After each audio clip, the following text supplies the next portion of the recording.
pindah lagi ke dalam air. Itu yang disebut dengan perpindahan panas. Selanjutnya ada dua jenis benda yang menghantarkan panas. Itu yang pertama konduktor. Konduktor itu ada tahu nggak konduktor?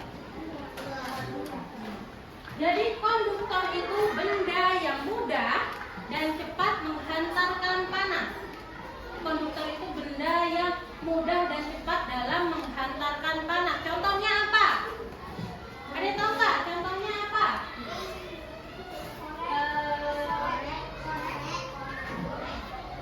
Ya, contohnya gini.